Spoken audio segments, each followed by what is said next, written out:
周一長談同大家深入時事話題，最近聯邦政府也好，省政府也好，都提出2014年嘅預算案，但不約而同兩個部長同廳長都話佢哋呢份預算呢係屬於好沉悶嘅預算，係一份好標準嘅平衡預算。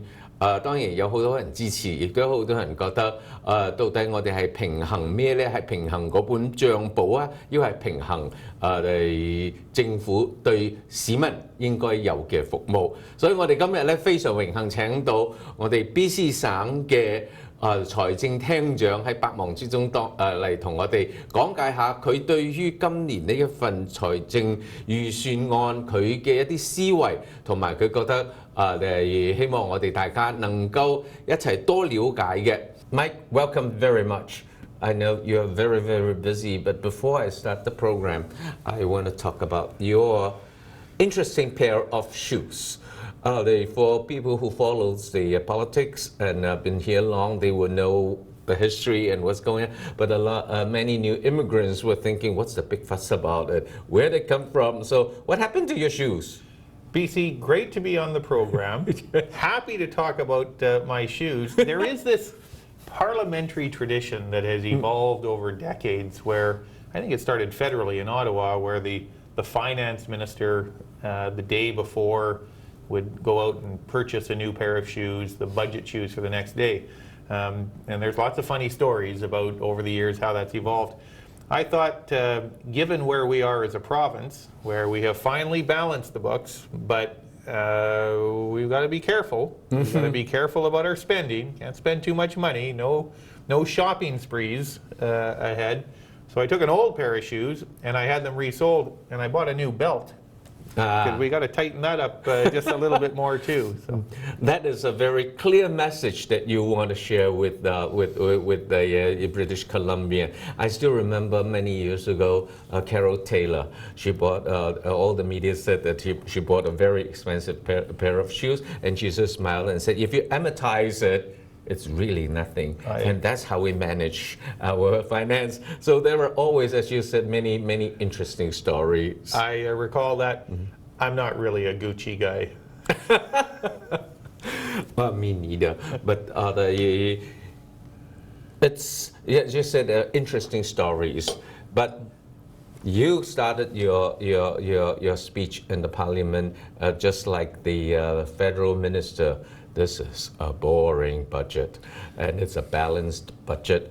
So but at the same time, I have other economists or your credits will challenge one thing is that as a government, your job is not only to balance the books, you need to balance the expectation of providing services for the citizens. And how would you like to give a bigger picture of your guiding principles of balancing service, providing service, and balancing the books? What is your guiding principles when you prepare this 2014 budget? Well, you've put the question in a very thoughtful way, and we don't often get an opportunity to talk about what those guiding principles are, what the philosophies are. Remember when you were a kid, 10 or 20 years ago? Too long ago. I remember sitting around a table like this, having my hot cocoa or my tea, and I remember what my parents taught me. I mean, I had 3 brothers and sisters, and there was one thing that we were always taught: whatever you do, do your best. But in terms of learning to manage money, never spend more than you have. Mm-hmm. I mean, it's not. You think about it, it's such a simple message, and it makes such common sense, and yet over the years it's something that a lot of governments have lost sight of. And for me, one of the guiding principles, and for Premier Clark and the government, is a return to this notion that the respect we owe the taxpayers, to the people watching this program, because it's their money. I've been in Victoria 20 years. I've looked for the magical money tree. It doesn't exist. People watching send the money to Victoria. We owe them the respect not to spend more of it than they send us, and to what we do spend, spend in a very disciplined and wise way. And that, more than anything, and then the second part of that, BC, is The services. the services, and particularly the services we provide to people who may be in greater need. You know, whether they have disabilities, whether they're senior. Sometimes people are, through a variety of circumstances beyond their control, facing very low income situation. As Canadians, I think we value providing people with some help when they need it.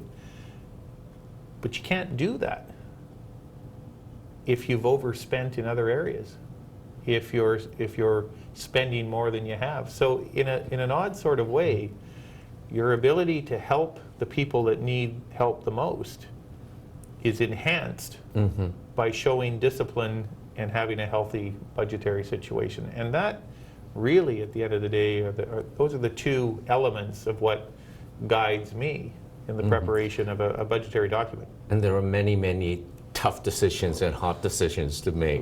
So, well, basically, if we look at the media, I think in Canada, since early 1990s, the balanced budget has been a kind of basic requirements, and it's became a Canadian tradition to do that. But recently, Ontario's premier has clearly said, and she presented a proposal is to provide all the services. But the one's more interesting, the part, in addition to raising taxes, is she said they would like to have a debt financing management for long-term investments in infrastructure, and because the governments cannot have those money to do the long-term infrastructure investments, and so.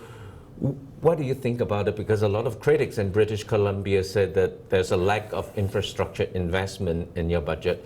How would you like to respond to that? Well, the first thing I'll point out to those who offer that criticism, and I'm always open to criticism, in the budget that I tabled a couple of weeks ago, the plan, the 3-year plan, includes spending $11 billion on infrastructure. So on roads, on schools, on hospitals, $11 billion. So anyone suggesting that we aren't still providing significant investments in the construction of new schools, seismic upgrading old ones, skills training facilities, new highway corridors, road improvements, and hospital. And building new schools. Building new schools. $11 billion, a lot of money. Yes. But I will say this: you can't just spend an unlimited amount of money. For every tax dollar that the people watching this program send to government in British Columbia, we spend 4 cents servicing our debt. We have a AAA credit rating, so we borrow at very competitive rates. There aren't many jurisdictions with a AAA credit rating. We spend 4 cents servicing our debt. If we were in Ontario's position, to come back to your original point, we would spend 9 cents. We would spend an additional $2.2 billion servicing our debt. $2.2 billion that wouldn't be available for healthcare, wouldn't be available for education, wouldn't be available for other public services. So there's a balance, there's that word again, Yes. between how much, and here's the key, and here is where we are one of the only jurisdictions in Canada that no longer borrows money to pay for the groceries. You're paying money to pay for the groceries, your operating budget, you're going to have a problem. Sooner or later, you're going to have a problem. And by the way, Ontario's got that problem.